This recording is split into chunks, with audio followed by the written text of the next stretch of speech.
In the wake of the assassination attempt on President Trump, Joe Biden came out and called for a lowering of the political temperature. I want to speak to you tonight about the need for us to lower the temperature in our politics. Which rang hollow, of course, because Biden has been spending years calling Trump Hitler and saying that he represents an existential threat to democracy. How do you talk about the threat to democracy, which is real? This doesn't sound like you're turning down the heat, though. No. Look, when I'm turning... So he paid lip service to it, seems almost immediately to have gone back on it, and now we turn to some of Biden's followers to see how they're reacting. I just found out about this. It just happened. I haven't even had a second to process. You're telling me somebody finally had the balls to bring a pew-pew, and he missed!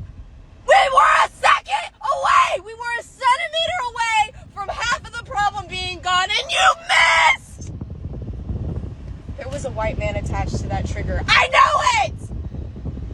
We were a centimeter away! Oh! I suspect she really believes that. She, like many people, actually wish death upon Trump in a way that the right does not wish death upon the left. I don't hope that Joe Biden is murdered. I don't want any of my political opponents to be murdered. Killing is wrong and bad. It's not that I particularly like Biden or anything like that.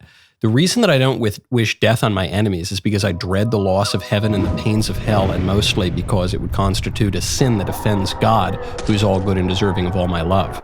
But if you're a lib or an atheist or just someone who doesn't care about the moral order, why wouldn't you wish death on your enemy? If you believe, if you're a lib and you believe, on top of that Trump is Hitler and poses an existential threat to the country, as Joe Biden and pretty much all the other Democrats have told us, Hitler. then why wouldn't you? Why wouldn't you have the exact reaction that gal did? What's the next one? I'm not saying that I would ever try to assassinate a presidential candidate. All I'm saying is that if I went through all of that trouble, I wouldn't miss. I wouldn't graze that. He wouldn't be able to raise a fist.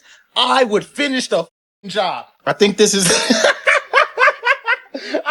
one of the moments in history where is gonna look back and be like, damn, that was when I knew he was cooked. When failed to assassinate Donald Trump. Let me say, first off, before I even post that video, let me say that respect to that for trying to restore the feeling. You know what I'm saying? Like, we all been calling for an assassination, and bro really tried to bring that back. So all respect for that. But bro, how the did you? Okay, so he's making a joke in very poor taste. He's making a joke. How'd you miss? You know, what's the deal with airline food? I mean, what's the deal with political assassination? A person was murdered. A guy was murdered protecting his daughters, and then 2 people were critically injured. And then, by the grace of God, the former and future president of the United States turned his head about 15 degrees at the moment before the shot rang out, and so he was shot through the ear. He's laughing about it.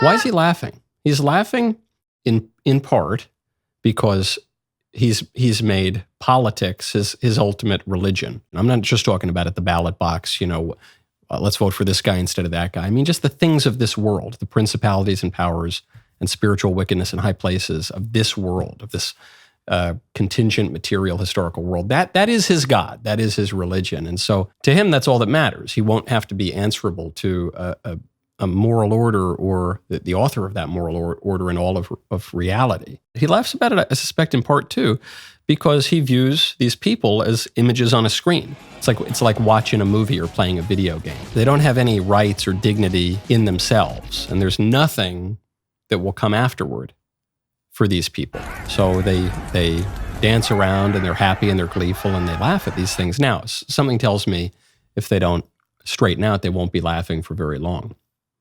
Next one. Literally had one job. One job. A job that lots of other people wish they could have, and you had it, and you missed. How the did you miss? Not only did you miss, you didn't even graze him. You didn't even pinch the. Now you're about to go get waterboarded for no reason. You didn't even complete the mission. Charlie is upset. I hope your parents are super disappointed in you. How could you? So this is just a worse version of the joke from the last guy, because he doesn't even get the facts right. Well, you didn't even graze him. No, he did. He shot part of his ear off. It was actually a very good shot. If Trump had not inexplicably turned his head at the very last moment, he would have gotten him, would have blown his brains out. Ha ha ha. Next one. How do you miss that? those! Come on, man! We don't miss those! One shot at greatness! To be mentioned in the history books! And you missed the shot?!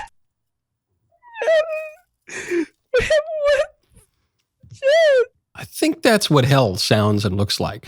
Demons, screaming, disordered colors and images, pandemonium, inanity, senselessness, screeching. There are a lot of things to say about hell. C.S. Lewis has a view, though, that hell is a place that's locked from the inside, that people are there because they want to be there. Dante, in his vision of hell, has this notion that it's about the will. You know, the people who are there, it's because their wills are turned toward hellish things. You think of in Canto 5 of Dante's Inferno, the adulterers, they're brought about on gusts of wind that they can't control. And it's like their will, which they can't control, that's turned toward awful things. And so you see this guy jumping around erratically and screeching and screaming. It's like he's not in control of himself, and he's not being very reasonable. There is no reasoning with him! Destroy him! He's lost his mind! That's hell. That's hell. That's a foretaste of hell on earth. Next one. Just got out of the movies, and for a split second, I thought Donald Trump had been assassinated, and I thought to myself, this is the best day of my life. And then he wasn't, so it's the worst day of my life. Imagine that's the best day of your life. What was the best day of my life? The baptism of my family members, that was up there. Some personal accomplishments have been nice. The politician you don't like possibly having been murdered, that's the best day of your life. And then the worst day of your life is when you find out he survived. Watching those kinds of videos, as well as the reaction from the establishment media, and sadly even the reaction from the political leaders up to Joe Biden, who refuses to say that he will stop calling Trump a threat to democracy or comparing him to Hitler or whatever. You know, all the things that justified the assassination. Oh, God. You look at them and you think, wow, you would celebrate my death. If he dies, he dies. It's not that the right can never get a little eccentric or fringy or anything, but the right does not celebrate it when people on the left die. People on the left do celebrate it. One comes to the conclusion, the inescapable conclusion, that they really want us dead. It takes a lot more than empty calls for unity, lowering the temperature, to change that fact. So it's the worst day of my life.